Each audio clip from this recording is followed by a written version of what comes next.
to translate this into basic words, your light will shine when you start acting out of love for others and giving others even while you are struggling, even while you might not have enough. You still give them because you sense that they might need it more than you do.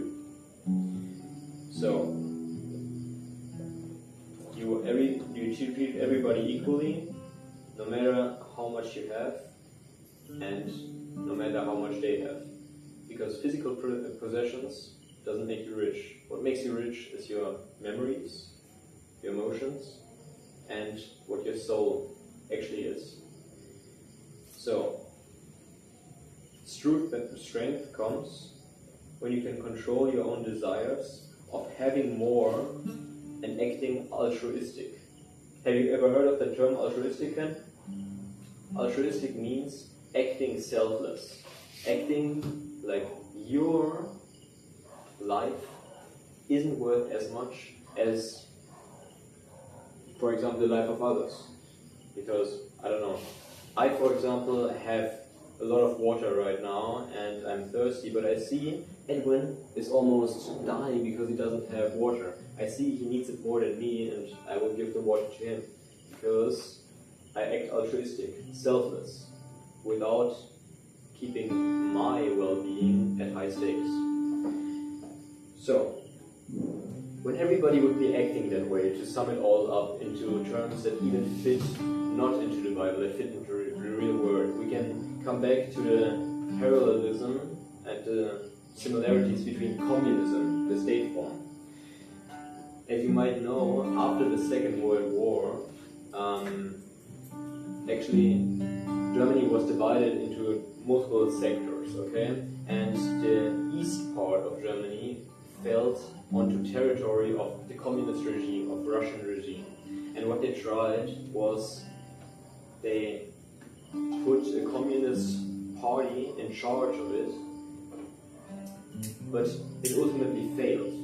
Why did it fail? Because people wanted to share their resources. That's what the government wanted to do. They share the resources equally, so everybody has the same. But because people are greedy, politicians are greedy, politicians wanted to have more for them, instead more for the poor or the people who need it most. That's why the government ultimately failed, and people suffered from hunger, people suffered from lackage of food, lackage of cars, lackage of clothing or other goods. So, but we can do it here, because here we're all Christian, we all believe in a higher cause, and we can all act altruistic, selfless. When we are not greedy and we share what we have, then everybody here can have enough. And it's not a reason to start a fight over some material possessions. Even I caught myself sometimes freaking out when somebody took my slippers.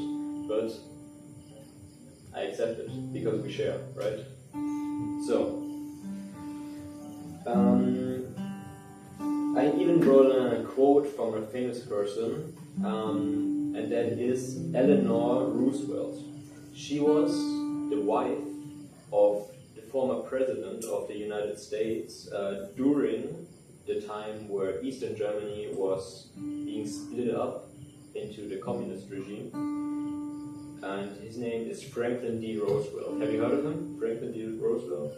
He was president between 1933 and 1945 in America, and he had his wife, and his wife said, "No one can make you feel inferior without your consent." That's his quote. What does it mean? Question for you, what does it mean? No one can make you feel inferior without your consent. Do you have any idea? Okay. What does inferior mean? Okay, inferior means to be put down, to be made worth less than somebody else. And what that quote actually says is, when you don't allow somebody to make you feel worse, then you won't get made, but then you actually won't feel worse. So it all depends on your mindset, it all depends on your vulnerability towards certain aspects. So when I would say to Noah, Noah, you're fat, okay? How would it make you feel? Are you upset? You're upset? Not really.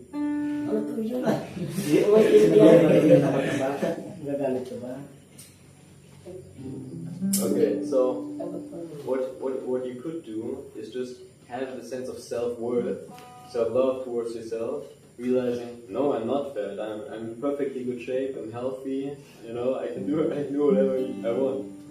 Or, I don't know, I call Edwin, you're stupid. You can't even speak English, man, what's wrong with you? Why can't you just be, you know what inferior means? You don't know? Why? You're stupid, man. Look, what I'm trying to show is it all depends on how you view yourself. When you have a good sense of self-worth, it doesn't matter what anybody says to you or what you talk about. It all matters what you think of yourself. When you think of yourself as smart, intelligent, articulate, and good in English, then my words won't reach through to you. And the same for you. So, one more point I want to make is something that's quite fascinating actually.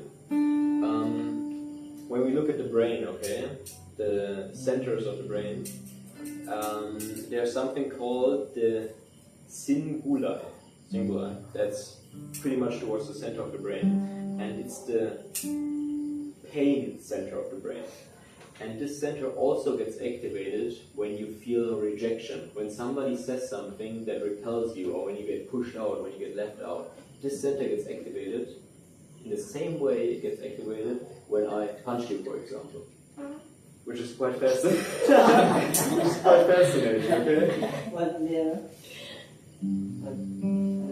Cinguli. Nearly to organ. It's a part of the brain. No, it's not the brain stem. It's near the amygdala. But that's beside the point. So what I want you to show is when you find yourself stuck in a cycle of bad emotions, you know, then you have to realize your pain center literally gets activated. Your body feels physical pain when you reject yourself, when you think about bad situations, or when you, for example, put somebody out. And you shouldn't do that because then you're physically actually causing yourself pain. There's something called the 2-minute rule, okay? When you see that somebody is in distress or doesn't feel well right now, you should try to get them out of the environment within 2 minutes of those bad thoughts. For example, somebody is crying in their bed, you see it, you don't know why.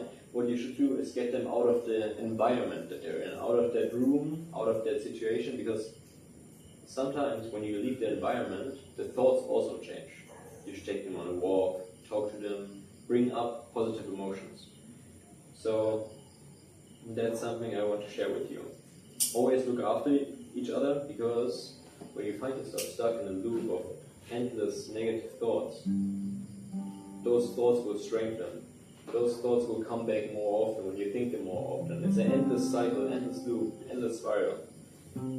So focus always on the next best thing you can do, either to yourself when you catch yourself having bad thoughts, going outside the environment, taking a walk, or consciously directing your thoughts in a different direction.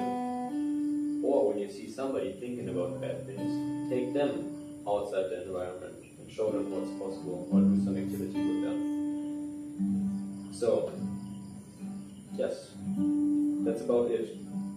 And the last lection I want to give is, people will always forget what you said, what you done, but they will never forget how you made them feel.